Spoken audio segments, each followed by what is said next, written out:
Eu vou explicar o nascimento do coletivo de pais atípicos, mas tem uma breve história pregressa, porque o Pedro veio para casa da neonatal e a gente foi tocando a vida e a gente sempre notava um atraso nele, mas não era nada grave. Por exemplo, como marcador, ele começou a andar com 1 ano e meio, então uma nota de preocupação é 1 ano e 8 meses, né?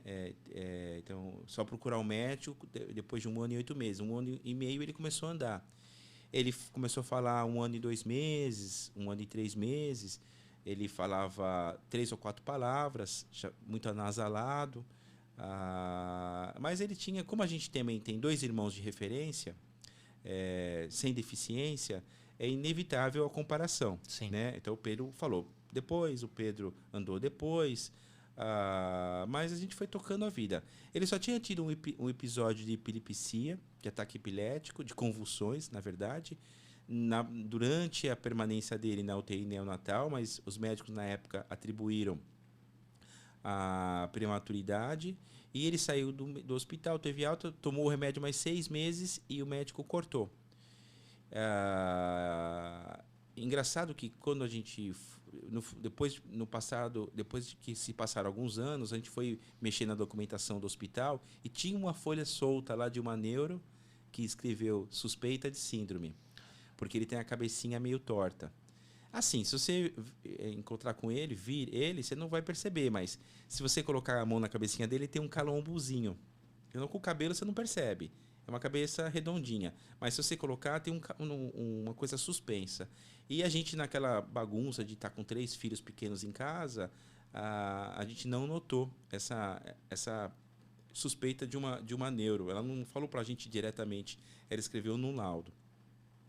Aí, quando o Pedro completou 3 anos e 3 meses, ele teve uma outra série de convulsões. Aí ficou 4 dias internado, 2 ou 3 na UTI, mas é protocolo, convulsão vai para a UTI, né? E quando ele saiu de lá, a gente investigou, mas 3 meses, que os exames demoram para vir o resultado, aí apareceu síndrome de George. Aí eu fiquei naquele chamado luto, né? Que quando você tem o diagnóstico, morre o filho idealizado e nasce o filho Real. o filho real.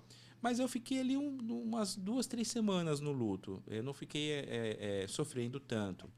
E passado um tempo, que eu fiquei um pouco mais chateado, fui contando para as pessoas, eu comecei a procurar e eu cheguei em pessoas que têm relação com uma espécie de embrião da Associação Brasileira da Síndrome 22q11, que é essa camiseta que eu estou usando. E agora, isso foi em 2015, agora em 2022, acho que a gente está prestes a montar a associação.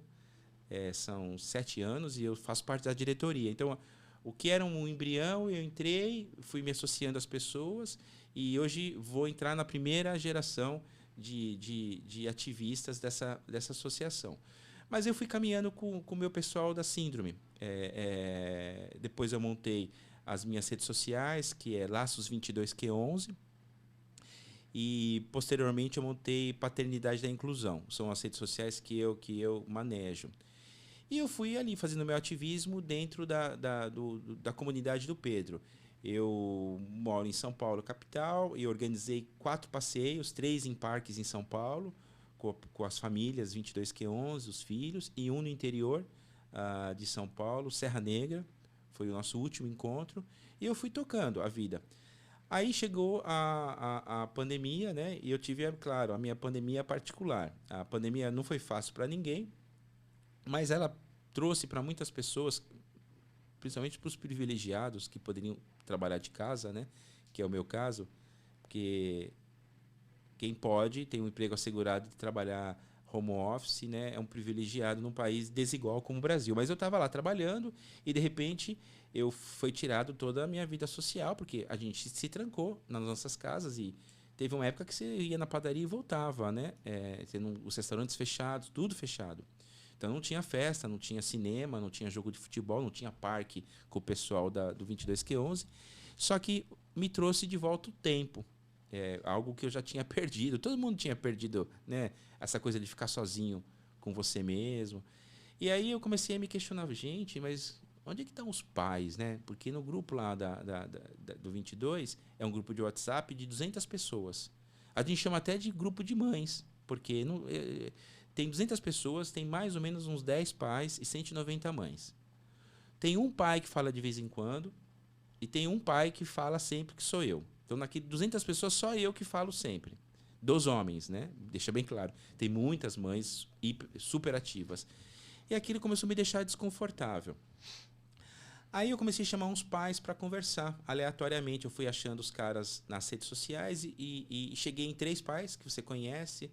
O Jader Magalhães, o Felipe Pontes e o Guilherme Buco, que são ativistas, e chamei os caras para conversar nas lives de Instagram. E a gente começou a puxar papo, os papos eram legais.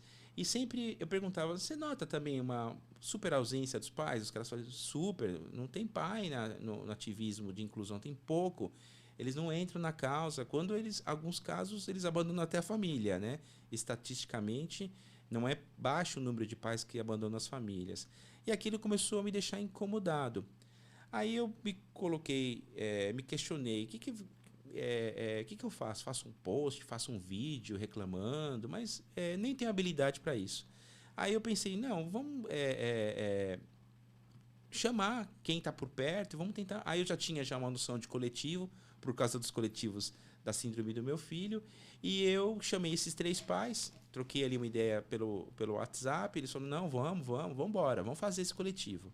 E aí eu fui nas redes deles e cheguei, na época, em 15... Eles eram em 3, cheguei em mais 12 pais.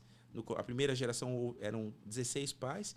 E na verdade, chamei uns 30. E fiz um vídeo e convidei eles para montar um coletivo. Expliquei um vídeo de 1 minuto. E aí, desses 30, 15 falaram assim, eu não entendi o que é, mas eu topo. Você é amigo do Guilherme, então é meu amigo. Você é amigo do Felipe Pontes, é meu amigo. Pode pôr meu nome aí. E os outros 15 pais não me deram retorno. E nós marcamos uma reunião por virtual, agosto de 2020, e assim começou. A gente não tinha as diretrizes, a gente foi construindo. Mas assim, eu sempre fui mediando, porque eu tinha uma noção de como funcionava um coletivo. O coletivo ele não tem cargos, ele não tem hierarquia, tudo é no voto. Tá na reunião, vota, não tá na reunião, não vota. E você só tem voz se você participa. Se você não participa, você tem que esperar o mês seguinte para tentar mudar alguma coisa. E no começo a gente dava umas cabeçadas, né? Porque a gente estava estruturando e algumas pessoas pensam diferente. 1 ou 2 pais nessa época se desligaram. Um por falta de afinidade, outros por falta de participação. Mas foi ficando uma turma. Depois a gente chamou outros pais. E hoje somos em 12, 10 pais de crianças com deficiência e 2 pais com deficiência, que é o Sérgio Nardini, do Pai de Rodinhas, e o Gigante Léo, que tem nanismo, é um humorista conhecido, bastante conhecido, com filhos sem deficiência. No caso deles, filhas sem deficiência, que a gente achou que precisava ampliar, diversificar. E dessa mistura, desses encontros, a gente está com 1 ano e meio de coletivo de pais atípicos. Inclusive, convido todo mundo a seguir a gente no Instagram e no Facebook, Coletivo de Pais Atípicos.